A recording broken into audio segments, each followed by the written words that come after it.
Саламатсыздарбы кутмандуу кечиңиздер менен. Эфирде Жума кайрык көрсөтүүсү. Ушул жумада Жогорку Кеңештин депутаттары Конституциялык кеңеш менен мүчөлөрү менен бирге баш мыйзамдын жаңы долбоорун карап талкуулады. Конституциянын бул долбоору президенттик башкаруу формасына ылайык жазылган. Эскерте кетсек, 10 январдагы референдумда шайлоочулардын 80% өлкөдө президенттик башкаруунун орношун колдоп добуш беришкен. Конституциялык реформага каршы чыккан жарандык коомдун айрым бейөкмөт уюмдардын өкүлдөрү жаңы баш мыйзамдын мазмунуна, андагы орун алган кээ бир беренелерге карата сын пикир айтып, жактырбагандыгын жашырбай келет. Ушул жумада бир катар коомдук фонддор жана уюмдар жаңы баш мыйзамдын негизги багыттары, анын президенттик башкарууга ылайык жазылгандыгынан сырткарыда айрым нормаларын жараксыз деп табышкандыгын жарыялап чыгышты. Мисалы, алар жаңы долбоордун 80 беренесинин 3 бөлүгүнүн 6 пунктуна ылайык Жогорку Кеңеш борбордук шайлоо комиссиясынын мүчөлүгүнө жарымына президент, калган жарымына Жогорку Кеңеш сунуштаган талапкерлерди бекитет жана мыйзамга ылайык кызматтан бошотот деген нормасын эл аралык демократиялык стандарттарга каршы келет деп аныкташууда. Бирок мындай жыйынтыкка келерден мурда реформанын каршылары жаңы баш мыйзамдын негизги принциптерин жакшылап изилдеп чыгышы керек эле. Анткени бул конституция кабыл алынгандан кийин Жогорку Кеңешке партиялардын өкүлдөрү менен бирге бир мандаттуу округтардан да депутаттар шайланат. Алар парламенттик коалицияга киреби же оппозицияга кошулабы же өзүнчө көз карандысыз болуп депутат болуп калабы, аны күн мурунтан эч ким аныктай албайт. Бирок алардын да пикир сунуштары эске алынуусу керек. Демек, Жогорку Кеңеш борбордук шайлоо комиссиясынын мүчөлүгүнө талапкерлерди парламенттик көпчүлүктүн эмес, жалпы парламенттин атынан сунуштайт. Ал эми азыркы конституциянын бул нормасында маселе кандай чечилип келет? Азыркы баш мыйзамга ылайык Жогорку Кеңеш борбордук шайлоо комиссиясынын мүчөлүгүнүн 3/1 президент, 3/1 парламенттик көпчүлүк, калган 3/1 оппозициялык фракциялардан сунушталган талапкерлерин бекитет жана мыйзамга ылайык кызматтан бошотот. Айырмасы эмнеде? Болгону оппозициянын өкүлдөрүнүн баш мыйзамда аталбай калгандыгында болсо керек. Каршылар мындай сын пикирин айтып, Венециялык комиссиянын кабыл алган сунуштамаларынын 75 пунктуна таянып келет. Ал жерде адатта борбордук шайлоо комиссияларынын курамына парламентке шайланган партиялардын же шайлоодо добуштардын белгилүү бир пайызына ээ боло алган партиялардын өкүлдөрү кириши керек деп айтылат. Бул документте оппозициялык партиялардын өкүлдөрү борбордук шайлоо комиссиясына өзүнүн талапкерлерин сөзсүз түрдө сунуштайт деген бир да сөз таппайсың.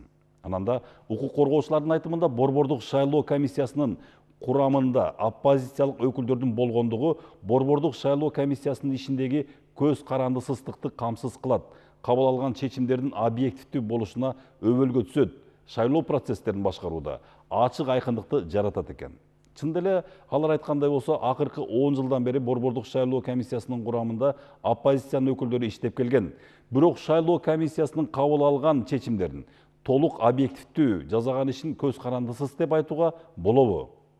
Эгер андай болгондо 4 октябрдагы шайлоодо мынчалык башаламандык болбойт эле го. Андан улам чыккан элдик нааразычылык, саясий толкундоолор орун албайт эле го деп айткан адам жок.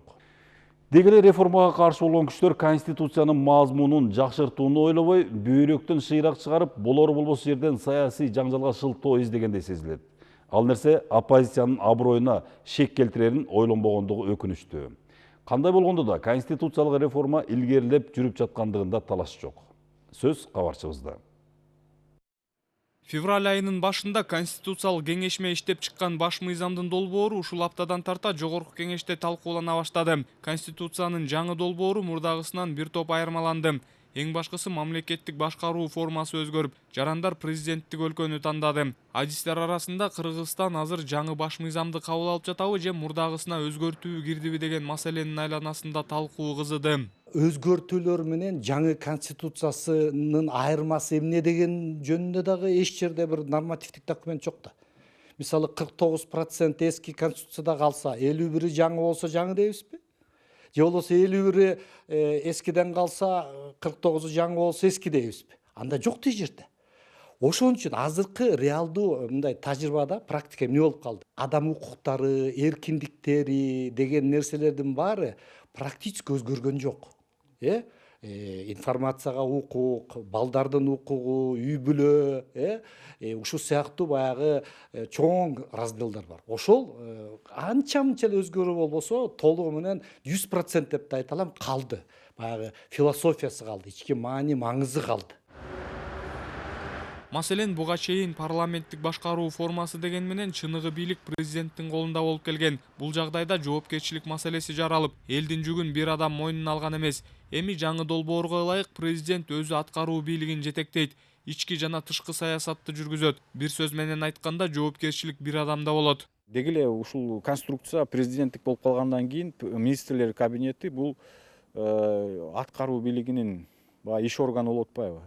Анан президент өзү аткаруу бийлигине жооп берип аткандан кийин президенттик администрация жана министрлер кабинетинин төрагасы бул бир эле адам болот. Бир эле кызмат, бир эле адам ошо эки кызматты жөндөйт дегенибиз да. Анан бирок бул президент өзү эле өз билемдик кылбайт. Бул жерде дагы мисалы министрлер кабинетинин мисалы мүчөлөрүн дайындоодо, ошол эле төрагасын дайындоодо парламенттин макулдугу менен дайындалат. Бул деген мына байланыш. Албетте өкмөттү куруу, ага катар башкы прокурор, жогорку сот баштаган чоң кызмат адамдарын дайындоо парламенттин макулдугу менен жүзөгө ашырылат. Жаңы долбоордо жогорку кеңештин курамы да өзгөрүүдө. Депутаттардын саны азыркыдай 120 эмес, 90 депутат болот. Бирок эл өкүлдөрүнүн канчасы партиялык, канчасы бир мандаттуу округтан шайланып келери азырынча тактала элек.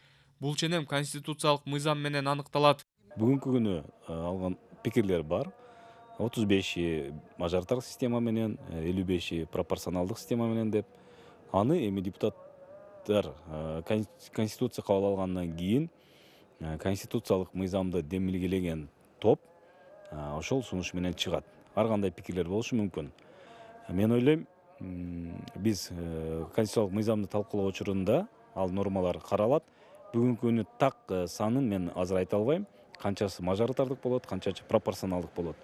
Ал ошол конституциялык мыйзам менен аныкталат. Талдоочулардын пикиринде депутаттардын 20дан ашыгы гана мыйзам долбоорун жазып, ишмердүүлүгүн активдүү алып барат. Калган эл өкүлдөрү өкмөттө портфель талашуу менен алек болорун айтышат. Бул жагдайдан алып караганда конституциялык кеңешменин айрым мүчөлөрү парламенттин көпчүлүк бөлүгү мажоритардык система аркылуу шайланып келиши керек деп эсептейт.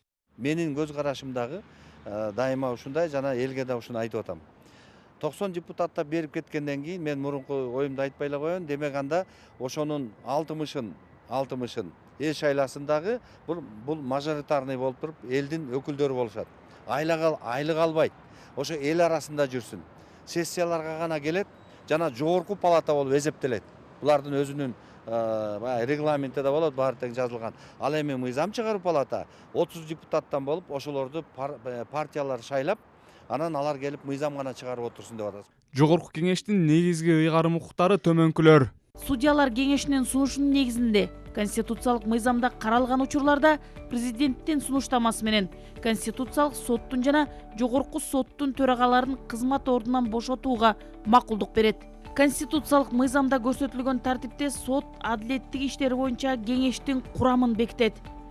Президенттин сунуштамасы менен улуттук банктын төрагасын шайлайт.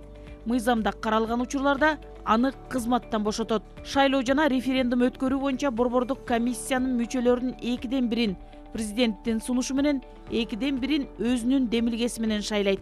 Жана мыйзамда каралган учурларда аларды кызматтан бошотот. Эсептөө палатасынын мүчөлөрүнүн курамынын 3/1 президенттин сунушу менен, 3/2 өзүнүн демилгеси менен шайлайт. Мыйзамда каралган учурларда аларды кызматтарынан бошотот. Акыйкатчыны шайлайт жана мыйзамда каралган учурларда кызматтан бошотот. Аны жазык жоопкерчилигине тартууга макулдук берет. Акыйкатчынын сунуштамасы боюнча акыйкатчынын орун басарларын шайлайт жана мыйзамда каралган учурларда кызматынан бошотот. Аларды жазык жоопкерчилигине тартууга макулдук берет. Президенттин сунуштамасы менен башкы прокурорду дайындоого, бошотууга жана жазык жоопкерчилигине тартууга макулдук берет. Жана жогорку кеңештин депутаттарынын жалпы санынын жарымынан кем эмес добушу менен макулдук берет. Баш мыйзамдын негизин адам укуктары бөлүмү түзөт. Конституциялык кеңешме жаңы долбоордо адамдын жана жарандардын укуктары менен милдеттери бөлүмүн күчөттү. Ал адам укугун коргоо боюнча эл аралык Венеция комиссиясынын талаптарына толук жооп берет. Эксперттер 40тан ашык беренеден турган бөлүмгө адам укугу менен эркиндигине байланыштуу баардык жагдайларды камтууга аракет кылган. Ден соолугуна байланыштуу мүмкүнчүлүгү чектелген адамдардын укуктары, балдардын, анан үй бүлөнүн, аялдардын укугу боюнча мындай кеңири камтыганга аракеттендик. Ошондой эле сөз эркиндиги жана демократиянын баардык принциптери камтылды. Чоң принциптерде бүт азыркы жаңы конституцияда каралды. Бул идеологиялык жана саясий плюрализм, бүт негизги адамдын эркиндиктери, укуктары бүт ушул азыр биз Конституциялык кеңешме алып келген долбоордо бүт баары сакталган. Ал эми баш мыйзамдагы сот бийлиги бөлүмүнө келсек, анда сотторду тандоонун түзүмү өзгөрдү. Мурдагы мыйзамдарга ылайык сотторду тандоо кеңеши иштеп келген. Өзгөртүүлөрдөн кийин болсо сот адилеттиги боюнча кеңеш түзүлөт. Бул орган судьяларды тандап, татыктууларын дайындоо үчүн президентке сунуш берет. Эгер 2010 жылы баш мыйзамда жергиликтүү сот кызматына судьяларды сотторду тандоо кеңеши ишке ашырса, эми адилеттүүлүк боюнча кеңеш иш жүзүгө ашырат. Колдонуудагы Конституцияда парламент жана парламенттик оппозиция сотторду тандоо кеңешинин курамынын 1/3 бөлүгүн шайлай алчу. Жаңы редакция боюнча адилеттүүлүк кеңеши тарабынан соттордун 2/1 бөлүк курамы шайланат. 3/1 бөлүгүн президенттин, жогорку кеңештин, элдик курултайдын жана юридикалык коомчулуктун өкүлдөрү түзөт. Өзү судьялар да катышып, өзлөрүнө кадр тандап алса деген ушундай сунуш болду да. Бул эми чын айтканда жөндүү нерсе деп таптык да. Буга чейин биз андай тилекке каршы андай болгон эмес. Соттор 3/1 эле ээлеп келген. Мисалы 24 адам болсо, анын бир 6 эле судьялык мисалы эмеден болчу да. Системадан анын эч кандай ролдору жок болчу. Мындай чечүүчү ролго эмес болчу да. Азыр болсо мисалы конструкция кандай 15 адам болсо, кеңеште сотторду тандоо кеңешинде мисалы 10 мисалы судьялардан турат. Алар чечүүчү баягы эмеге ээ да. Жаңы баш мыйзамда мамлекеттик органдардын ишине көзөмөл күчөтүлдү. Бул багытта курултай институту киргизилүүдө. Анын ыйгарым укуктары мыйзам менен так даана жазылат.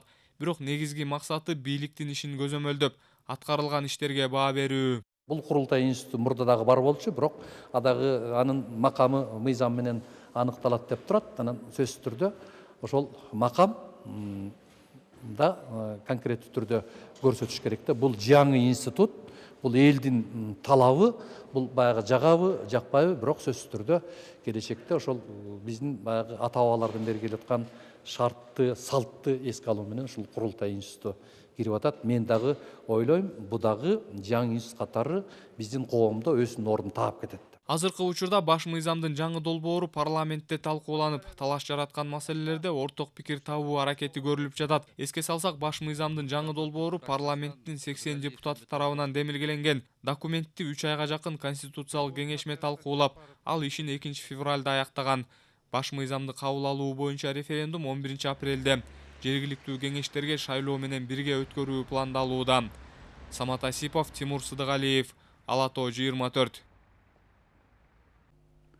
Россия биздин ишенимдүү стратегиялык өнөктөшүбүз. Эл аралык саясий, коопсуздук, экономикалык жана маданий багыттар боюнча биз үчүн Россия дайыма негизги өнөктөш болуп келген жана өнөктөш бойдон кала берүүдө. Шериктеш мамлекеттер кызматташтыгы, Евразиялык экономикалык биримдиги, жамааттык коопсуздук келишим уюму, Шанхай кызматташтык уюму сыяктуу эл аралык жана регионалдык бирикмелердин алкагында биз дайыма бирдиктүү позицияны ээлеп келебиз. Мындай пикирди президент Садыр Жапаровдун Россия Федерациясына боло турган расмий сапардын алдында тышкы иштер министри Руслан Казакбаев билдирди. Россия менен болгон алакаларды союздук жана стратегиялык өнөктөштүктүн эң жогорку деңгээлине жеткирүү багыты Кыргызстандын улуттук кызыкчылыктарына жооп берет. Кызматташтыкты чыңдоо өлкөнүн тышкы саясатында негизги орунду ээлейт деп президент Садыр Жапаров Слово Кыргызстана гезитинин 19 февралдагы санына жарыяланган өзүнүн макаласында баса белгиледи. Президент алдыда боло турган иш сапар өлкөлөрдүн ортосундагы мамилелерди бекемдөөгө жана өз ара кызыкчылык туудурган бардык тармактар боюнча кызматташууну өнүктүрүүгө өбөлгөсөрүнө ишенерин билдирди. Саясий серепчилер Кыргызстандын өлкө башчылары кызмат ордуна келип, алгачкы эл аралык сапарын Россиядан баштап келгендиги салтка айланып калды деген пикирин айтышууда. Мындай пикирге көптөгөн эл аралык эксперттер да макул. Бирок айрым эксперттерге Кыргызстан менен Россиянын жакындаганы, кызматташуу деңгээлинин жогорулашы жага бербейт көрүнөт. Анын себебин түшүнүү кыйын эмес. Укук коргоочулардын жана жарандык коомдун айрым өкүлдөрү Кыргызстандын Россиядан эки өлкөнү достук, өнөктөштүк мамилелерден алысыраак болушун каалагандай сезилет. Мындай ойлор Кыргызстандын стратегиялык кызыкчылыктарына туура келбегендиги талашсыз. Балким алар глобалдык геосаясий кызыкчылыктарын жактаган эл аралык күчтөрдүн максаттарын колдоп жаткан чыгар. Президент Садыр Жапаровдун Россияга боло турган расмий иш сапары айрым саясий партиялардын лидерлерин да тынчтандыргандай сыягы. Лидери президенттик шайлоого катышкан Нур партиясынын негиздөөчүлөрү берген пресс-конференцияда президентке кайрылып, эл аралык сапарларды кое туруп, өлкөнүн ички маселелерин чечүүгө үндөгөнүн, аны мындай кадамга эмне себептер түрткөндүгүн түшүнүү кыйын. Анын бул сапардын токтоп калышында кандай кызыкчылыгы бар? Деги эле кийинки мезгилде өлкө башчысына кайрылып, акыл айтып, жол көрсөткөндөрдүн катары калыңдап бараткандай сезилет. Эл шайлаган президентке өз алдынча чечим кабыл алууга укук берилген. Иштеп ишинин жыйынтыктарына жетишүүгө мүмкүнчүлүк берсе болобу деген суроону саясий серепчилер калың журтка даректеп келүүдө. Президенттин Россияга боло турган расмий сапары жөнүндө теманы кабарчыбыз улантмакчы. Skynet ишканасы коммуникация базарына жаңыдан аралашып жаткан интернет провайдерлердин бири. Өзгөчөлүгү борбордогу атаандаштык базары менен алпурушпай, аймактарга интернет тартуу менен алектенүүдө. Келечекте алыскы алайга же ат башыга чейин сапаттуу интернет жана санарип телевиденияны жеткирүүнү көздөп жатат. Мы занимаемся интернетом, доступом в интернет в регионах, оказываем услуги интернета в труднодоступных, удаленных районах. Азыркы учурда кардараларыбыздын саны 12 миңден ашып калды.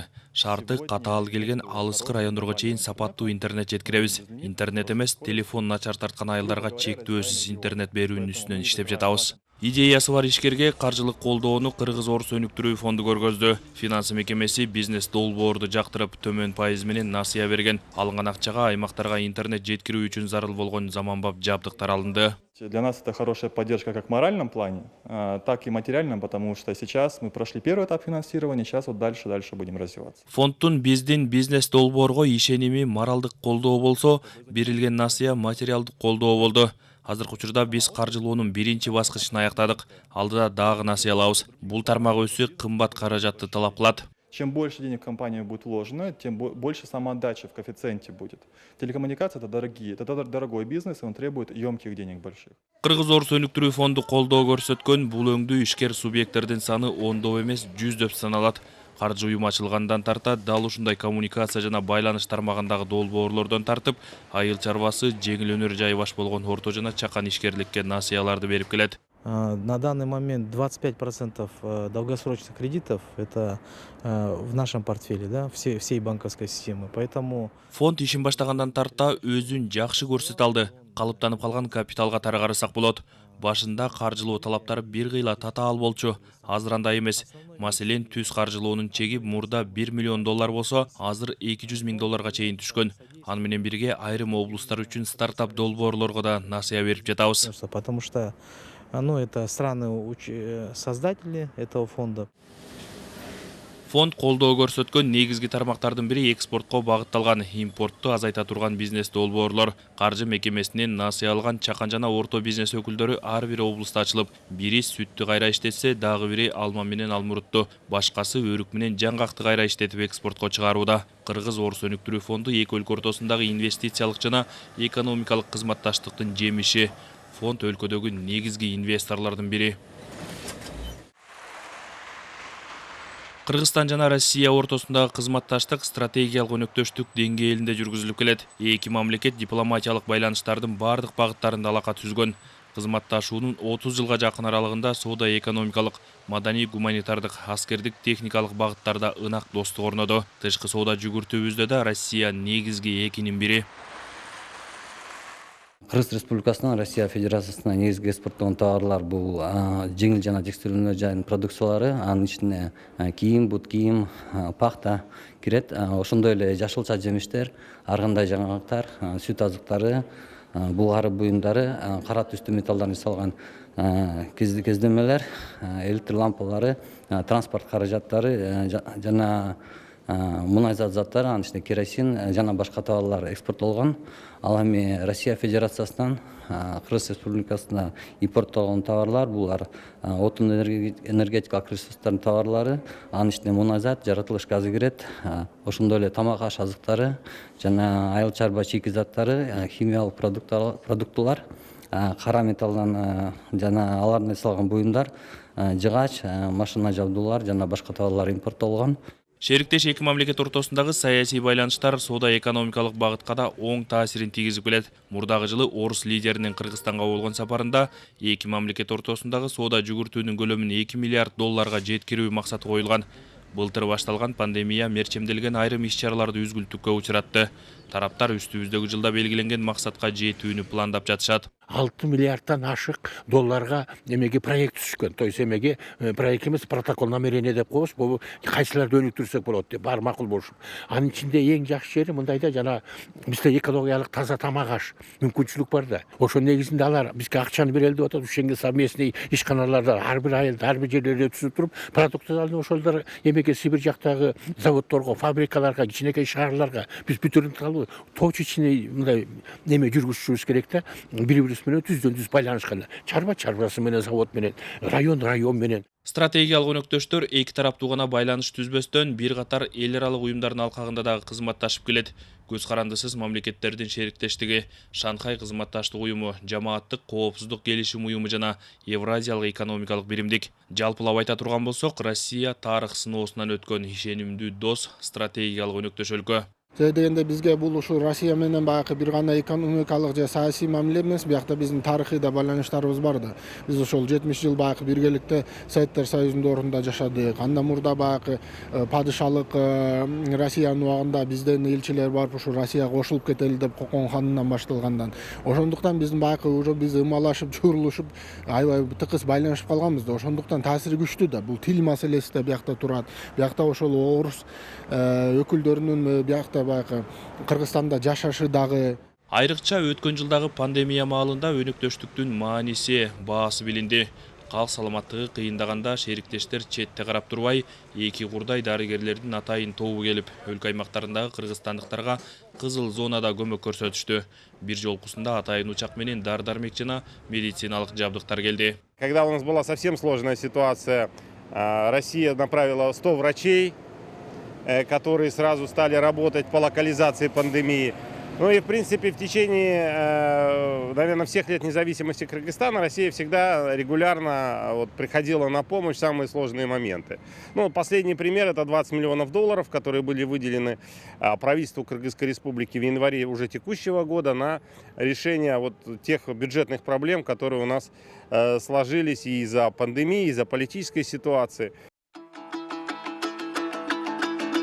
Узаган жыл эки мамлекет ортосундагы эри шаркак кызматташуу жылы деп да жарыяланган. Бул жылдын алкагында бир нече саясий, экономикалык, маданий, гуманитардык багытта 200дөн ашуун иш-чаралардын планы бекитилген. Бирок пандемиядан улам пландалган максаттар ишке ашпай калды. Президент Жапаров өз кезегинде эри шаркак жылдын мөөнөтүн узартуу сунушун киргизди. Бул тууралуу президенттин Слово Кыргызстана гезитине жарыяланган союздук байланыштар макаласында айтылат. Эри шаркак жылы эки өлкө ортосундагы мамилелерди мындан ары өнүктүрүүгө дагы бир стимул болду. Бул демилге эки тараптуу өз ара кызматташууну активдештирүү жана биздин өлкөлөрдүн жарандарынын ортосундагы достук мамилелерди өнүктүрүү максаттарын көздөйт. Тилекке каршы пандемиядан улам эри шаркак жылынын салтанаттуу ачылышын гана өткөрүүгө жетиштик. Бирок айрым иш-чараларды кайрадан түзүүгө туура келди. Россиянын Кыргызстандагы күнү жана Кыргызстандын Россиядагы эгемендүүлүк күнү онлайн режимде өткөрүлдү. Көп улуттуу Кыргызстандын элинин атынан мен эри шаркак жылынын мөөнөтүн узартууну сунуш кылам. Бул боюнча Россиянын жетекчилигинен колдоо табаарыма ишенем. Белгилей кетсек, президент Садыр Жапаров өлкө башчысы катары чет элдик сапарын Россия өлкөсүнөн баштай турганы белгилүү болду. Визит Россия Федерациясы менен болгон союздаштык мамилелерди, стратегиялык өнөктөштүктү өнүктүрүү, чыңдоо жана ар тараптуу кеңейтүүгө багытталган. Алдыдагы иш сапардын алкагында Садыр Жапаров Россия Федерациясынын президенти Владимир Путин менен эки тараптуу сүйлөшүүлөрдү жүргүзөт. Мамлекет башчылары эки тараптуу кызматташтыктын бир катар актуалдуу маселелерин, ошондой эле өз ара натыйжалуу аракеттенүү жолдорун талкуулашат. Иш сапардын жүрүшүндө мамлекет башчынын Россия Федерациясынын өкмөтүнүн төрагасы Михаил Мишустин, Федерация кеңешинин төрагасы Валентина Матвиенко жана Мамлекеттик думанын төрагасы Вячеслав Володин менен эки тараптуу жолугушууларды пландаштырылган. Ошондой эле президент иш сапардын жүрүшүндө Россиянын ишкерлер чөйрөсү менен баарлашып, чет элдик бизнес өкүлдөр үчүн бизде түзүлгөн шарт жана жеңилдиктер, инвесторлорду кызыктыруучу долбоорлор тууралуу маалымат берет. Аны менен бирге ал жакта жашап, иштеп, окуп жаткан мекендештер менен жолугуу өткөрөт. Эске сала кетсек, өлкө башчынын иш сапары 24-25 февралга белгиленип жатат. Амантор Шергазиев, Эсен Турабыкеев, Ала Тоо 24. Бүгүнкү күндө активдүү талкууланып жаткан темалардын бири бул азык-түлүктүн негизги түрүнө карата баалардын өсүүсү. Буга байланыштуу көптөгөн жарандар тигил же бул азык-түлүктөрдү алуудан баш тартууга аргасыз болууда, деди премьер-министр Улукбек Марипов азык-түлүк коопсуздугун талкуулоо боюнча кеңешменин жүрүшүндө. Албетте бул маселени тегерегинде өкмөт өз деңгээлинде кандайдыр бир чечимдерди кабыл алып, чараларды ишке ашырып келет. Бирок кырдаал ал кадамдардан кескин оңолуп кеткен жери жок. Азык-түлүктүн бааларынын өсүшү токтобой, маселе чечилбей, татаал бойдон калууда. Күн сайын эттин, өсүмдүк майынын, жумуртканын жана башка товарлардын баалары өсүүдө. Түзүлгөн мындай кырдаалдын объективдүү себептери да жок эмес. Атасак, дүйнөлүк экономикалык кризистин тийгизген таасирлери, коронавирус илдетинин кесепеттеринен улам өлкөдөгү экономикалык абалдын татаалдашы жана башкалар. Ошондой болсо да премьер-министрдин пикиринде COVID-19 пандемиясы өз таасирин тийгизип жаткандыгы түшүнүктүү, бирок актануудан ишке өтүү керек. Комплекстүү чечимдерди, алдын алуу чараларды кабыл алып, баалардын өсүшүнө ыкчам жана натыйжалуу жооп кайтаруу зарыл. Айыл чарба министрлигинин маалыматтарына ылайык, акыркы 4 айдын ичинде өсүмдүк майларынын 1 литринин баасы 33 сомго, 1 килограмм еттин баасы 124 сомго чейин көтөрүлдү. Бул маселеге байланыштуу өкмөт башчысы Кыргыз Республикасынын экономика жана финансы министрлигине караштуу монополияга каршы жөнгө салуу мамлекеттик агенттигинин ишин сынга алды. Ведомствонун аталышы айтып тургандай, сиздер социалдык маанилүү товарларга карата бааларды кармоо маселесинде олуттуу ролду аткарышыңыздар керек. Иш жүзүндө сиздер мониторинг жана фактыларды тизмектөө менен гана чектелип жатасыздар. Агенттиктин жетекчилиги рыноктогу жана дүкөндөгү реалдуу абал кандай экендигин билбейт. Бул тажрыйбаны токтотуу керек деп белгиледи өкмөт башчысы. Азык-түлүк коопсуздугун жазгы талаа иштерин өз убагында уюштуруу жана айыл чарба продукциясын өндүрүүдөн баштоо зарыл. Биринчи кезектеги муктаждыкты жараткан, өзүбүз өндүргөн продуктулар менен камсыздоо иретинде айыл чарба өсүмдүктөрүнүн түрүн себүү үчүн айдоо аянттарын кеңейтүү зарылдыгын эске алуу абзел. Өлкөбүздө азык-түлүк өндүрүүнү өнүктүрүү, керектүү айыл чарба өсүмдүктөрүн өз жерибизде өндүрүүнү көбөйтүү, импорттук муктаждыктарды ата мекендик продукция менен толуктоо маселелери күн тартибинин талабы. Өкмөттүн отурумунда талкууланган маселелер да ушуларды камтыйт. Кабарчыбыз баяндайт. Есть масло, русское золото. У него идет цена сейчас акционная для всех, не для держателей карт, 619. Өсүмдүк майы акыркы учурда эң көп кымбаттаган азык-түлүктөрдүн катарында. Былтыр ушул маалда 5 литрдик суу май түрүнө жараша 380 сомдон өйдө болсо, ушул тапта 600 сомдон жогору. Бир жыл аралыгында баалары кескин жогорулап кеткен социалдык маанилүү азыктардын тизмесинде эт, жумуртка, шекер жана өзүбүздөн эле чыккан картошка дагы бар. Күнүмдүк керектелүүчү азыктардан өсүмдүк майына болгон баа бир жыл ичинде 49%га өстү. Бул арада өзүбүздө өскөн картошка 48,4%га кымбаттады.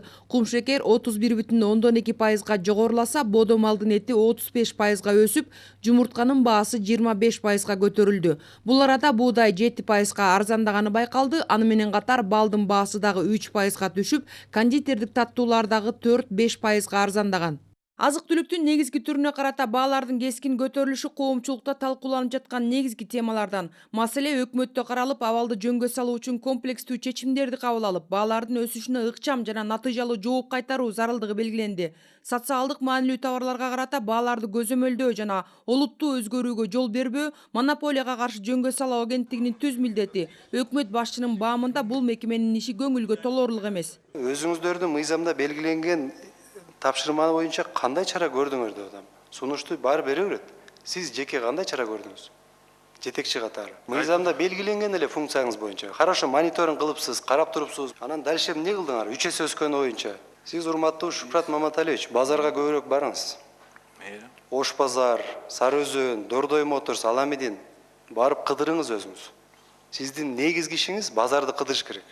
Анан кабинетте отуруп мониторинг кылсак, башка кылсак, негизи кереги бар мындай бизге учреждениянын вообще? Метровый. Монополияга каршы жөнгө салуу кызматы сырткы факторлордун таасиринен көтөрүлүп жаткан бааны көзөмөлдөй албайт. Анткени сырттан кымбат келген азыктарды өлкө ичинде өз баасынан ылдый сатуу ишкерлерге киреш алып келбейт. Эгер тамак аштын баасын ыксыз көтөрүп жиберген учур катталса, дароо чара көрүлөт. 20-жылдын март айында өкмөттүн токтому чыккан. Бүт социалдык жактан маанилүү товарларга жөнгө салуу киргизилген да. Ошол кезде биз 90 күн бою социалдык жактан маанилүү товарлардын 11 позициясына, 11 түрүнө биз бааларды бекитип, бааларды коюп бергенбиз. Ошол кезде ал иштеген. Бизде бүгүнкү күндө өкмөт тарабынан андай токтом азыр жөнгө салуу боюнча токтом чыга элек. Эгерде өкмөт тарабынан токтом чыкса, социалдык жактан маанилүү товарлардын тизмесине биз жөнгө салуу киргизебиз. Азык-түлүктү арзандатуунун бир гана жолу өндүрүштү көбөйтүү. Кыргызстан ичинде ошол сырттан келип жаткан импорт товарлардын ордуна же ага атаандаш болуп, ошолорду алмаштыра ала турган продукцияларды чыгаруу зарыл. Өндүрүш болсо, баа да туруктуу болот. Ошол эле башка мамлекеттерде, Белоруссияда, Россияда, Казакстанда да бүгүн баалар жоголуп атат. Өзгөчө социалдык маанилүүдөгү товарларга баалар жоголуп атат да. Алар менен биз дагы өз кызматташтыгыбызды жүргүзөбүз. Кандай болуп атат, кандай иш-чаралар жүрүп атат. Ири соода түндөрү да талап койдук. Булар ири соода түндөрү ошол социалдык жактан маанилүү товарларга баягы надбавкасыз өзүнүн баягы үстөгүн кошпостон камсыз кылып бериңиздер депчи. Учурду эске алуу менен. Республика боюнча азык-түлүк коопсуздугун камсыздоо максатында айрым өсүмдүктөрдүн аянтын көбөйтүү пландалууда. Мисалы, быйылкы жылы былтыркы жылга караганда 8000 гектарга буудай көп айдалат. Ал эми кант кызылчасы болсо 3500 гектарга көп айдалат. Ошондой эле май өсүмдүктөрү 1000 гектар жерге көп айдалуу пландалууда. Ошондой эле дыйкандар үчүн жашылча жемиштерди жана картошканын аянтын көбөйтүү боюнча ушул тапта ар кандай түшүндүрүү иштери жүрүп жатат. Быйыл айдоо аянттары 1 миллион 230 миң гектарга жетери күтүлүп жатат. Дыйкан фермерлерге 6 миллиард сомдон ашуун каражат жеңилдетилген насыя катары берилет. Анын 540 миллиону лизингтик программа аркылуу техникаларды сатып алууга сарпталары белгиленди. Быйыл аба ырайынын жылуу болгонуна байланыштуу айдап себүү жылдагыдан эрте башталды. Биринчилерден болуп жазгы талаа иштерине киришкен Лейлек районунун Кулунду, Бешкент жана Ак Суу айыл аймактарында бул жылы кылкандуу дан эгиндердин аянтын көбөйтүү каралган. Дыйкандар буга чейин пайдаланылбай келген эгин аянттарына дагы буудай жана арпа айдашууда. Бирок күйүүчү майдын жана үрөөндүн баасы кымбаттап кетиши кендирди кесүүдө дешет дыйкандар. Быйылгы жылда Куда кааласа 10 күн 15 күн эрте баштап койдук. Мондай күн жакшы болуп кетти, кар калың болуп кетти быйылгы жылда. Жамбыр чачылам серап болуп кетип, мондай жакшы жер тапка келип калды. Мына караң да, жерди караң, жер майыздай жер, шундай муну көрүп туруп хавасыңыз келет да. Любой адам буга ексе, Куда кааласа, Алла берсе болот. Сапаттуу үрөндөр менен камсыздоо, айыл чарба техникаларды, көпчүлүк эски техникалар бар, аларды ремонттоо иштери, күйүүчү майлоочу материалдар, керектүү көлөмдө жер семиргичтер менен биздин дыйкандарды камсыздашыбыз керек. Кийинки маселе сууга суу тармактарын даярдоо, тазалоо, гидротехникалык курулмалар, арыктар, насостук станциялар, БДР, БСР айторушулардын баарына даярдыкты эртерээк башташыбыз керек. Анан акимдер, жетекчилер даяр болгула. Мен внезапно барам областтарга, каналдаргача текшерем, арыктарга чейин текшерем. Эгерде кайсы бир жерде суу проблема болсо, эртең өзгөчө июль айында күн ысыганда суу тартыш болсо капа болбогула. Быйыл аба ырайы жакшы болгондуктан өлкө боюнча айдап себүү иштери эрте башталган. Андыктан өлкөдөгү бардык үрөөн чарбаларынын кампалары дагы эшиктерин эртелеп эле ачышкан. Өзүңүздөр көрүп жаткандай, учурда дыйкандар үрөөндөрдү минтип жүктөп кетип жатышат. Алардын айтымына караганда, быйыл арпанын да, буудайдын дагы жогорку сорттоо үрөөндөрүнүн баасы 1-2 сомго кымбаттаган. Биз өзүбүздүн эми бул аянт калып атабыз. Ол азыр 5 гектарга себилет. Россиялык үрөөн дейт, вакула дейт. 6 кырлуу экен. Быйыл 22 сом эл тыйындан алып атабыз. Былтыр болсо 18 сом, 19 сомго чейин болчу. Ошол, анан ушул дыйкан чарбасын, үрөөнчүлүк чарбадан алып атабыз. Түшүмдүн мол болушу үрөөндүн сапатынан көз каранды. Кезегинде өлкөдөгү үрөөн чарбалары дыйкандарды жогорку сорттогу үрөөн менен камсыз кылуу аракетин көрүп жатат.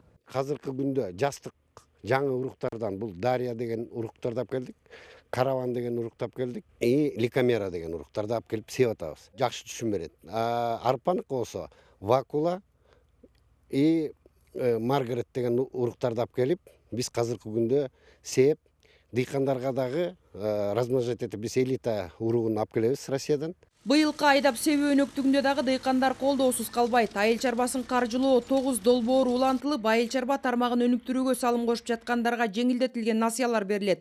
Насыяны эң көп дегенде 5 жылга чейин алса болот. Түрүнө жараша 150 000 сомдон 10 миллион сомго чейин берилет. Мал жана өсүмдүк өстүрүү категориялары үчүн жылына 10% үстөк. Долбоорго катышкан кайра иштетүүчү тамак аш өнөр жайы ишканалары үчүн 8%. Келишимдерди же контрактты түзүүгө милдеттенген мал чарбачылыгы 8%. Өсүмдүктөрдү өстүрүү категориясындагы чарбалык субъектилери үчүн жылдык үстөк 8%. Алар төмөнкүлөр: суугаруунун сууну үнөмдөөчү технологиялары, тамчылатып суугаруу, жамгырлатуу, күнөз кана чарбалары, интенсивдүү багбанчылык, органикалык айыл чарба өндүрүшү. Ал эми кайра иштетүүчү тамак аш өнөр жайы ишканалары үчүн жылына 6% үстөк каралган. Өкмөттүн элди арзан азык-түлүк менен камсыздоо максатында берилген тапшырмасы менен айыл чарба жарманкелерин өткөрүү күчөтүлдү. Айыл чарба министрлиги жана монополияга каршы агенттиги биргелешип Ордо калаанын 4 районунда азык-түлүк жарманкеси уюштурулду. Негизги максат азык-түлүктөрдү ортомчуларсыз жана арзан баада сатуу. Иш-чарага айыл суу чарба жана аймактарды өнүктүрүү министри өзү да катышып,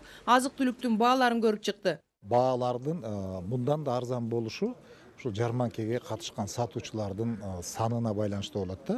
Мына бул демилге мындан ары карай дагы дайыма өтүп тура турган иш-чара болот. Ошондо этти саткандар дагы көбөйөт, көп келип сатат, сапаты дагы жогорулайт. Бул эми уламдан уламкысында улам баягы көч баскан сайын түзөлөт дегенде буюрса ушулардын баары оңолот, жакшы болот. Албетте Айыл чарба министрлигинин курамындагы ветеринардык жана фитосанитардык инспекциянын кызматкерлери көзөмөлдөп атышат, сапатын текшерип атышат.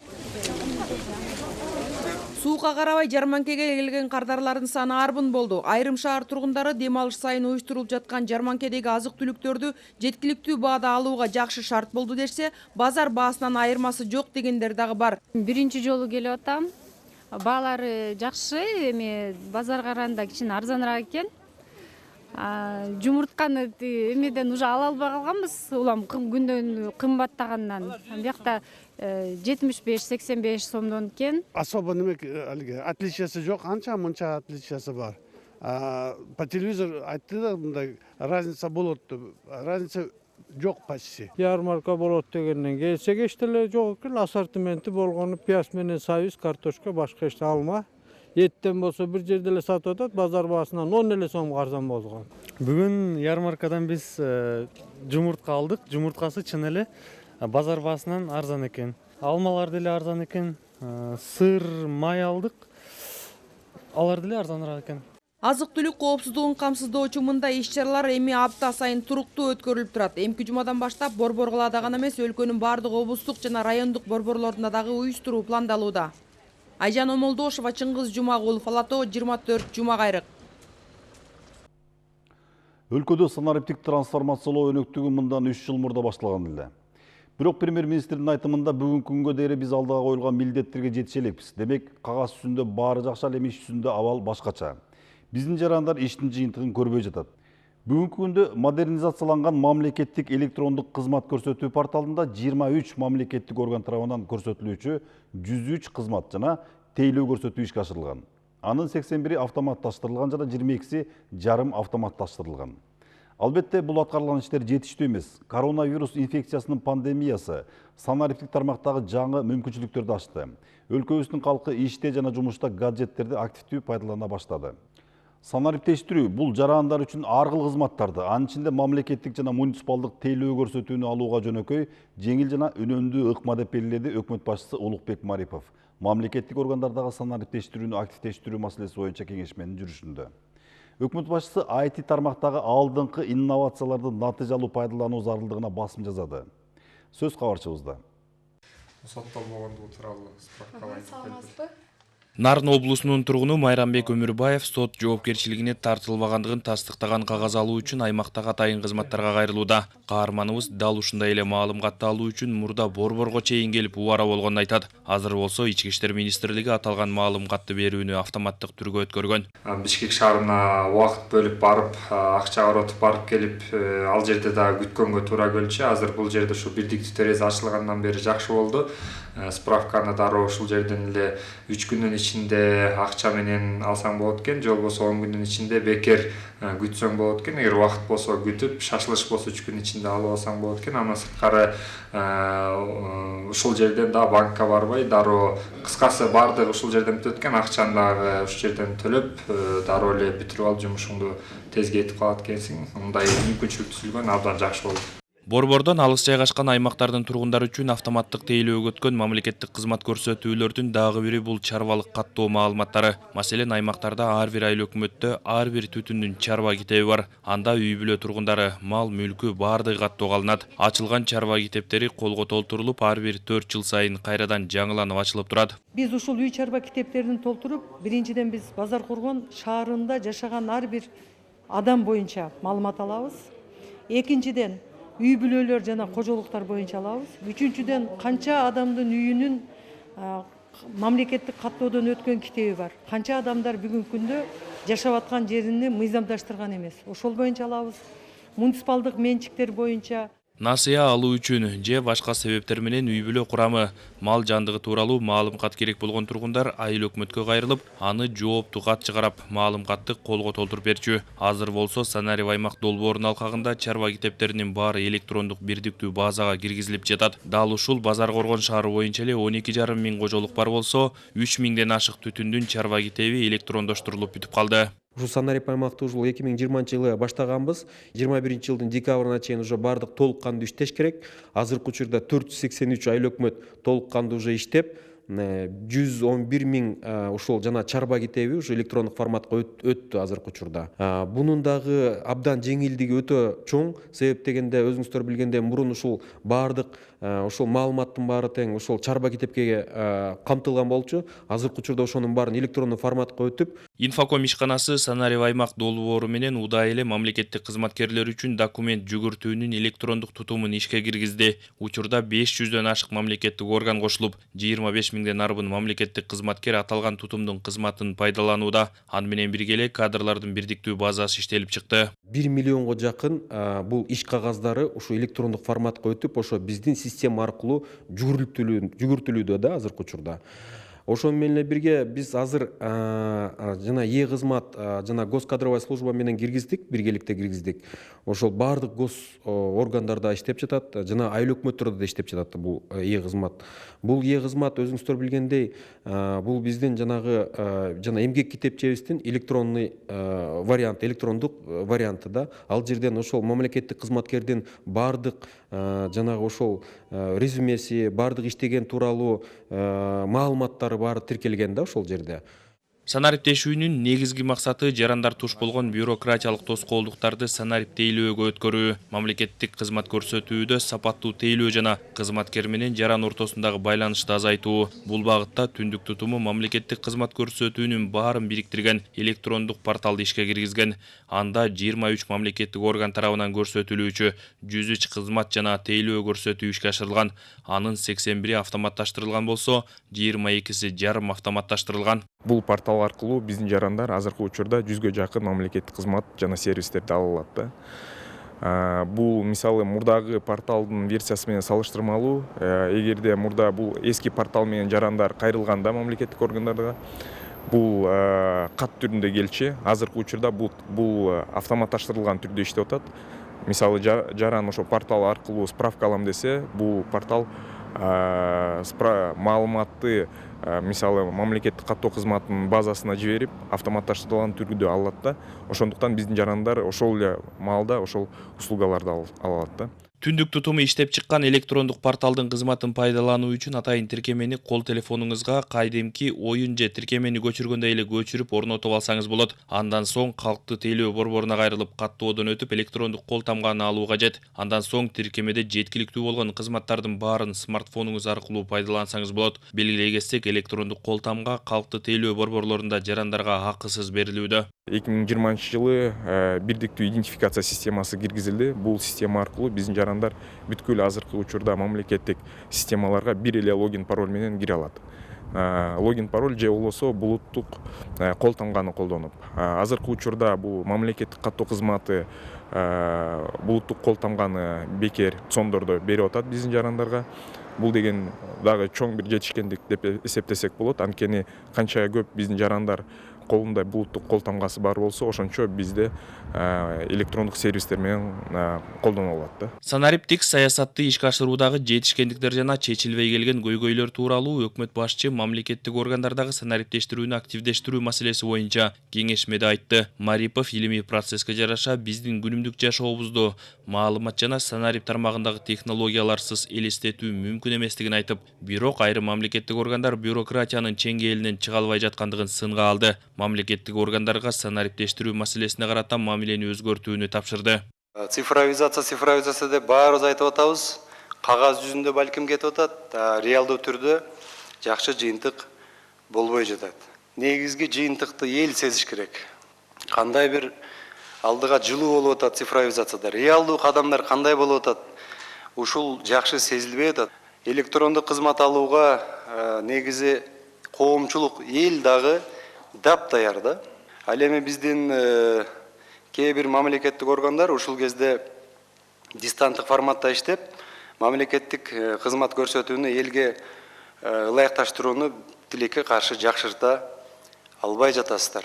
Белгилей кетсек, санариптешүүнү ишке ашыруу акыркы 3 жылдан бери мамлекеттик саясаттын артыкчылыктуу багыты катары ишке ашууда. Узаган жылы болсо Бириккен Улуттар уюму санариптешүүнү ишке ашырууда Кыргызстан 91-орундан 83-орунга жылганын маалымдаган. Амантор Шергазиев, Азамат Кыдыр Токтоев, Ала Тоо 24. Президент Садыр Жапаровдун инсандын руханий адеп ахлактык өнүгүүсү жана дене тарбиясы жөнүндөгү жарлыгынын түпкү мааниси идеологиялык мазмуну өтө терең деп баалап келет аналитиктер. Эксперттердин айтымында капитализмдин башкы идеологиясы киреше табы болуп саналат. Башкача айтканда, капитализм заманында адамдын алдына койгон башкы максаты негизги идеясы издеп эңсеген эле акча, байлык киреше табып, жеп ичип өзүн өзү эркелетип багуу болуп каларын көрүп келебиз. Кычыраган автоунааларды минип, кабат-кабат үйлөрдү куруп, жасалгалап, күпүлдөтө тойлорду өткөрүп, чет өлкөлүк эс алуу жайларына саякаттап, жашоонун жыргалын көрүү адам баласы үчүн дүйнөдөгү эң башкы баалуулук катары болуп калат экен. Мындай жашоодо руханий байлыкка, адеп ахлактыкка орун калбайт дейт адистер. Ойлоп көрсөк, өлкөбүздө да улууну урматтоо, кичүүнү сыйлап колдоо, мыйзам чегинде иш тутуу, маңдай терин төгүп эмгектенүү, мекендин келечегине көз жүгүртүү жөнүндөгү ойлор көмүскөдө калып, эңсөөнүн баары талаптануу, уурлук, паракорчулук менен чектелип калгандай сезилет. Ааламдагы эң бай 85 адамдын ээлеген байлыгы адамзатынын 50%-нын байлыгына барабар келет. Ошол эле мезгилде Американын президенти Джо Байден маалымдагандай, Кошмо Штаттарында бүгүнкү күндө 30 миллион адам ачка калып, ачарчылык, жакырчылык турмушун көрүп келүүдө. Анын сыңарында өлкөбүздө да жакырчылык турмушунан баш чыкпай жаткандар аз эмес. Ошол эле учурда 5-тен 10 автоунааларды тандап минген, 10-15тен заманбап батирлерде ээлик кылган, кабат-кабат заңгыраган үйлөрдү куруп салган аткаминерлер, кылмыштуу топтордун мүчөлөрү, паракорлордун күнү тууп жаткандыгын четке кагуу кыйын. Мындай социалдык теңсиздикти, укук бузууларды көрүп, байкап келген калктын мезгил-мезгили менен кыжыры кайнайт. Ошондон улам эл бийлик алмаштырууга, мыйзамдарды жаңылап, жашоонун нугун оң жака бурууга аракет кылып келет. Бирок капитализм өзүнүн башкы багыттарын, принциптерин өзгөртпөйт. Себеби ал базар экономикасынын табигый мыйзамдарын өзгөртүү эмес, жаңы ыкмаларды колдонуу жолу менен гана ойлогон ой максаттарга жетишүү мүмкүн дейт адистер.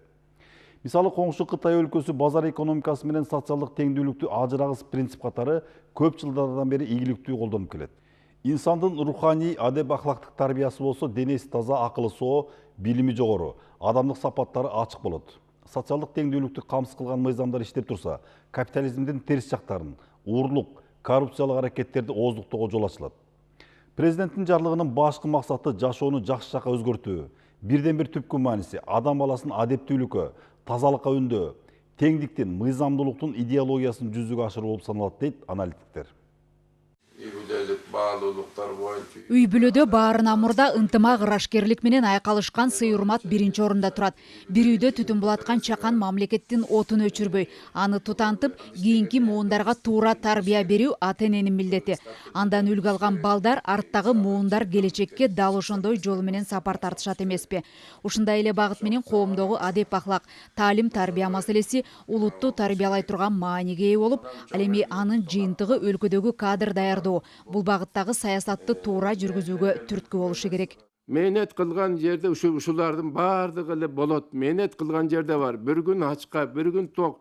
күн сайын эле ушу жырга оокат ичкен, анда көпкөнчүлүк башталат, ысырапкорчулук башталат, бирин бири укпай баштайт. Кичине жалаң токчулуктан көрүп бир аз жокчулук болуп турганда жакшы. Мына ушуну көтөрөбүз. Мына Кудай кааласа, бу жогору жактан жанагы указды чыгарып койду президентибиз. Жакшы. Эми буга эмне керек? Чыгарып койдук деп эле, жакшы чыгарып койду. А эмне кылыш керек? Анан үстүнөн баягы мындайча айтып көзөмөлдөп туруш керек да. Көзөмөлдөбөсөм болбойт. Үйдөгүлөрдү эле бул эртең менен айтсам, кечинде сурап албасам, булар деле ойноп кетет. Биз адам баласы ушундайбыз да. Ошону эми президент көзөмөлдөп туруш керек. А бизге окшогон карылар, акыл эстүүлөр, муну биз колдоп турушубуз керек. Анан аз эле жылда Кудайга шүгүр оңолуп кетебиз. Көптөгөн мамлекеттик кызматтарды аркалаган чыгармачыл инсан Надырбек Алымбеков учурда 3 кыз, 1 уулду татыктуу тарбиялап, аларды үй бүлөлүү кылып, баарына инсандын руханий адеп ахлактык жактан өнүгүүсү, үй бүлө баалуулуктарын сактоо тууралуу дайыма эскертип турат. Биз ошо баалуулуктарды көтөрүп, көкөрөбүздө эмнебиз бар? Эмне менен келдик? Муну ушу балдарга өткөрүп беришибиз керек да. Балдарга өткөрөт да. Андан башка менимче жолдо эле жок. Турмуштун жолу бирөө эле. Адамча жашап өткүн. Болду. Адам менен адам айтматып айткандай. Күнүгө эле жыргал боло бербейт. Күн сайын адам болуш кыйын, абдан кыйын. Абдан кекирейип, мен ушу адам болоюнчу десең деле болбойт. Ар нерсе ушундайча айтканда жолтоо болуп тура берет. Бирок колдун келишинче адам болуп жашоо. Ата энеси, агасы, келини адам болсо, балдар эмне үчүн адам болбойт экен? Өзүнөн өзү буларды колдон калып алып адам болуп кырга чыгып кыйкырмак беле. Алар бизди көрүп жашайт. Биз кандайбыз? Ошого жараша мамиле алат, таалим алат. Надырбек Алымбеков балага татыктуу тарбия берүүдө китеп негизги булак деп эсептейт. Өзү 60тан ашык китеп жазса, анын басымдуу бөлүгү ата мекенди сүйүү, үй бүлөнү барктоо, адеп ахлак жана инсандык баалуулуктар жөнүндө жазылган. Куранды мен 5-6 жыл отуруп котордум.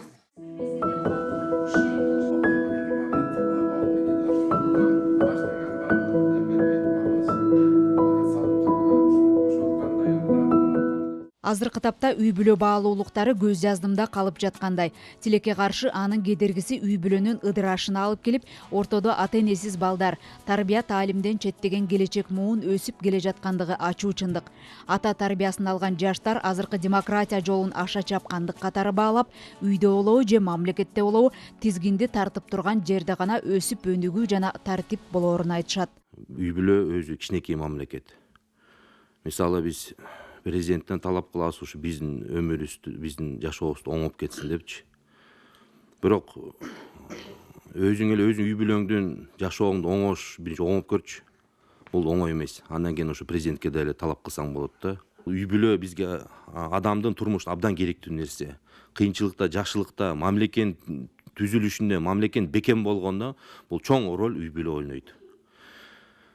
Андан кийин ошондуктан мен ушу азыркы биздин президентибиздин чыгараткан программасы ушу чындыгына үй бүлөгө биз чоң маселе бериш керекпиз. Себеби азыркы биздин жаштар ошон туура үй бүлө, туура тарбия болсо, анда жаштарда кыйын болот, бекем болот, мамлекетте да бекем болот. Келечек ээлерин мекенди сүйүп, аздектеп, аны урматтоого тарбиялаган багыттар бир нече жылдан бери жетишпей келе жаткан. Канча жылдан бери саясатташкан калк арасында көз жаздымда калган баалуулуктарды арттырууга убакыт келип, анын негизинде улуттук идеология суудай зарыл болуп турган чагы. Мамлекеттин балдарга, өспүрүмдөргө, жаштарга карата саясаты иштелип чыкпагандыктан, улуттук идеологиясынын иштелип чыкпагандыгынан биздин азыркы жаштарыбыз деген баягы батышчыл-дагы, чыгышчыл-дагы ар тарапты карап, ар тарап деңсеп ушундай тарбияланып калды да. Себеби мамлекет тарбиялабай койду. Учурунда мамлекет өз колуна албай койду. Инсандын руханий адеп ахлактык өнүгүүсү президент кол койгон алгачкы жарылыктардын бири. Анда ички саясаттын эң маанилүү багыты болгон моралдык ченемдер, каада салттарды, салттуу болгон үй бүлөлүк жана коомдук баалуулуктарды сергек жашоону өздөштүрүү маселеси камтылган. Адеп ахлак, кадр саясаты сыяктуу орчундуу көйгөйлөрдү чечүү максатында ар бир бийлик маалында түрдүү программалар жана концепциялар жазылганы менен иш жүзүнө ашкан эмес. Сонун идеялар айтылса да ошону бузуп ишке ашырбай келе жатабыз. Бул сапар коом өзү бекем турушу керек, интеллигенттер бекем турушу керек, эл өзү дагы бекем турушу керек. Ушул идеяны ишке ашыралы деп чын эле азыр кадрлык жагынан алганыбызда Кыргызстан таптакыр тукулжурап калган убакыт. Туура нукта жашоо, алдыдагы кыял максаттардын орундалышына адамдын дени сак, туура тамактанып, сергек жашоодо болушу маанилүү. Адам канча жашка келбесин, дайыма өзүн чыйрак сезип жүрүшү үчүн спорт негизги ролду ойнойт. Талайгүл Курманова 66 жашка чыкканы менен күн сайын машыгууга келип, сергек жашоого кызыгат. Ал буга чейин бели ооруп, көп дарыгерлерге кайрылганы менен натыйжалуу жыйынтык чыккан эмес. Тез басып, өзүмдү жеңил сезип, көңүлүм көтөрүлүп дегендей, ар бир нерсеге шуктуу болуп, ар дайым көңүлүм ачык болуп, сергек болуп калдым. Ушул возрастка карабай, ден соолуктун аркасы менен ушул жерге келип, көп нерселерге жолуктум десем болот. Жакшы нерселер, жетишкендиктер өтө чоң. Мамлекет башчы кол койгон адеп ахлак жана үй бүлөлүк баалуулуктар тууралуу жарлыкта руханий адеп ахлактын материалдык кызыкчылыктан, коомдук жана мамлекеттик кызыкчылыктардын жеке кызыкчылыктан өйдө турары, бийлик органдарындагы калыстык принциптер, мамлекеттин жана коомдун негизи катары тарбиячылардын, мугалимдердин, дарыгерлердин жана аскер кызматындагылардын статусунун барктуулугу, патриоттуулук, каармандык сыяттуу улуттуу идеологиялар маңыздуу мааниге ээ экендиги айтылган. Алдыдагы жарлыкты ишке ашыруу максатында өкмөт 1-июнга чейин чыгармачыл инсандардын, интеллигенциянын, илим, билим берүү багытындагы бардык адамдардын катышуусунда жаңы концепция иштеп чыга турган болду. Интеллигенциянын бул этабы дагы ушул талкууга активдүү катышмакчы. Анда адамдагы баалуулуктар, инсандык интеллигенциянын сапаттары, аны менен катары эле руханий жактан өсүп өнүгүүгө дагы өзгөчө басым жасалат. Элиза Нурматова, Бекжан Токтосунов, Фалато 24, Жума кайрык. Алдыда өтүп бараткан жуманын орчундуу окуяларына кыскача токтоло кетмекчибиз. Дүйшөмбү 15 февраль. Президент Садыр Жапаров 15 февральда советтик аскерлердин Ооганстандан чыгарылган күнүнө байланыштуу кайрылуу жолдоду. 32 жыл мурда советтик аскерлер Ооганстандын аймагынан чыгарылган. Ататүрк гүл багында Ооган ардагерлерин эскерүү иш-чарасы өттү. Өмүрбек Субаналиев өкмөттүн Баткен облусундагы ыйгарым укуктуу өкүлү болуп дайындалды. Тийиштүү буйрукка премьер-министр Улукбек Марипов кол койду. Делимитация жана демаркация боюнча өкмөттөр аралык комиссиянын жолугушуулары март айынан баштап кайра жанданмай болууда. Бишкектеги Борбордук көзөмөлдөө аналитикалык лабораториясына дар-дармектердин жана медициналык каражаттардын сапатын аныктоочу жабдуулар алынып келинүүдө. Чолпон Ата шаарындагы жугуштуу оорулар бөлүмү оңдоп түздөлүп, толук жабдылып иштей баштады. Дыйкан фермерлерге кезектеги жеңилдетилген насыя бериле баштады. Жазгы талаа иштерине карата даярдык көрүү үчүн тиешелүү мекемелерге бир катар талаптар коюлду. Эри Шаркак жылынын алкагында Кыргызстанда Россиянын күндөрү өтөт. Шейшемби 16 февраль. Жалал-Абадтын Алабука районундагы чек ара аймагындагы элге түшүндүрүү иштери жүргүзүлүп жатат. Буга чейин жергиликтүүлөр Кош Болот, Кара Белес жана Көк Серек айылдары аркылуу мамлекеттик чек ара сызыгынын өтүшүнө макул эместигин билдирип чыгышкан. Турмуштук оор кырдаалдагы балдардын укугун коргоо максатында өлкөдөгү мектеп-интернаттар оптималдаштырылууда. Азыркы тапта ал мекемелердин айрымдары жабылып жатса, айрымдарында балдардын саны кескин кыскарды. Ысык көлдөгү Ак Суу, Жети Өгүз жана Тоң райондорундагы бирден айылда Сауыт өнүктүрүү фонду тарабынан мектептер курулуп жатат. Өлкө мектептерине 1-класска балдарды электрондук каттоо жүрүп жатат. Кыргыз эли Орду Толгуз оор жоготууга учурады. Театр жана кино искусствосунун залкар таланты Кыргыз Республикасынын эл артисти Токтогул атындагы мамлекеттик сыйлыктын лауреаты Жамал Сейдакматова 82 жаш курагында дүйнөдөн кайтты. Шаршемби 17 февраль. Президенттин аппаратынын жетекчисинин биринчи орун басары Медербек Сатыев чек ара маселелери боюнча жарандар менен жолугушту. Премьер-министр Улукбек Марипов мамлекеттик органдардагы санариптештирүүнү активдештирүү маселеси боюнча кеңешме өткөрдү. Өкмөт башчы азык-түлүк коопсуздугун талкуулоо боюнча кеңешмеде бардык тийиштүү мекемелердин милдети тамак аштын негизги түрүн керектүү көлөмдө жеткиликтүү баада камсыздоо экенин айтып, бул багытта так тапшырмаларды берди. Айыл чарбасын каржылоо 9 долбоор аркылуу айыл чарба тармагын өнүктүрүүгө салым кошуп жаткандарга жеңилдетилген насыялар берилет. Ала Бука районундагы Орток Бел Шикафтар Пап жолунун 15 чакырым аралыгына асфальт төшөлөт. Тендерден уткан ишкана жолдун курулушун декабрда баштаган. Кыргыз коомчулугу театр жана кино искусствосунун улуу таланты Кыргыз Республикасынын эл артисти Жамал Сейдахматованы түбөлүк жайга узатты. Маркумдун сөөгү аларча көрүстөнүнө коюлду. Өлкөдө онлайн кинотеатр расмий түрдө ишке кирди. Мындан ары жаңы чыккан кыргыз тасмалары дүйнө элине да жеткиликтүү болот. Бейшемби 18 февраль УКМКнын төрагасы Камчыбек Ташиев чет өлкөдөн дарылануудан келип эле Баткен облусундагы чек ара тилкесиндеги айылдардын тургундары менен жолугушууга барды. Талас облусунун Казакстан менен чектеш аймагындагы Кайнар айылында 225 орунду мектептин курулушу аяктоо алдында турса, былтыр 3 чакырым аралыкка асфальт төшөлүп, кечки жарыктандыруу тартылган. Түндүк түштүк альтернативдүү унаа жолунун биринчи фазасын куруу иштери 75%га бүткөрүлсө, экинчисинде 85% аткарылган. Ал эми 3-чү фаза боюнча курулуш убактылуу токтоп турат. Сокулук районунун Манас айылында жаңы оорукана ачылды. Имарат толугу менен Катар кайрымдуулук фонду тарабынан каржыланып, ага 6 миллион сомдон ашуун каражат сарпталды. Биринчи вице-премьер-министр Артем Новиков тийиштүү органдарга 14 жашка чейинки балдардын саламаттыгын көзөмөлгө алууну тапшырды. Өлкөдөгү мамлекеттик органдар кийинки жылдын 1-мартына чейин толук санариптештирилет. Жума 19 февраль Жогорку кеңештин төрагасы Талант Мамытов Бириккен Улуттар уюмунун Борбор Азиядагы качкындар иштери боюнча жогорку комиссарынын аймактык өкүлү Ханс Фридрих Шоддер менен жолугушту. Тараптар качкындардын башпага негиздеген адамдардын укугун коргоо жана келечекте жарандыгы жок адамдардын санын азайтуу маселелери боюнча өз ара кызматташтыкты арттыруу боюнча пикир алмашты. Чүй облусу боюнча 400 000 гектардан ашык айдоо аянты бар. Анын 1/4 бөлүгү кайрак жер болсо, калганына толук бойдон жазгы талаачылык жумуштарын жүргүзүү каралып жатат. Аксы районунун 3 коргон айыл аймагынын дыйкандары дарбыз эгүүгө даярданууда. Учурда дыйкандар күнөсканада дарбыз уруктарын камдап баштады. Бишкекте стартап Кыргызстан Республикалык сынагынын алкагында кыргыз патент көз карандысыз калыстар тобу менен биргеликте сынакка катышып жаткан талапкерлердин долбоорлорун тандоону баштады. Кыргыз эл жазуучусу, белгилүү кинодраматург, журналист жана коомдук ишмер Кадыркул Өмүркулов көзү тирүү болгондо быйыл 80 жашка чыкмак. Анын урматына улуттук китепканада китеп сүрөт көргөзмөсү уюштурулуп, эскерүү кечеси өттү.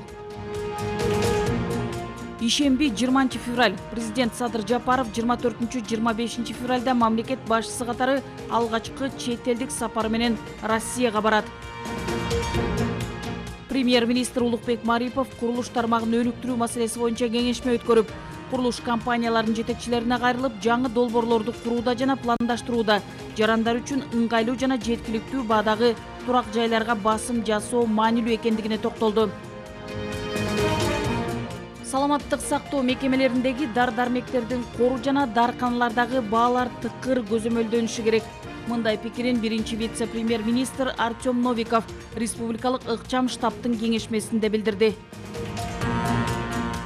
Борбор калаанын 4 районунда айыл чарба азыктарынын жарманкеси өттү.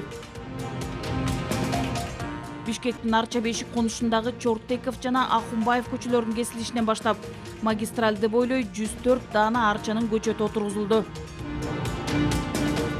Жекшемби 21 февраль Саламаттык сактоо жана социалдык өнүктүрүү министри Алымкадыр Бейшеналиев Москвада Роспотребнадзордун жетекчиси Анна Попова менен жолугуп, COVID-19 жана иммундук ферменттик анализ жүргүзүү үчүн 100 000 даана ПЧР тест алууну макулдашты. Президенттин аппаратынын жетекчисинин биринчи орун басары Медербек Сатыев мунайды кайра иштетүү тармагындагы инвестициялык саясат боюнча кеңешме өткөрдү. Борбор калаада жеңил атлетиканын кросс түрү боюнча өлкө биринчилиги өтөт. Ушуну менен бүгүнкү программабызды жыйынтыктайбыз. Эмки эфирден кайрадан жолугушканча саламат болуңуздар.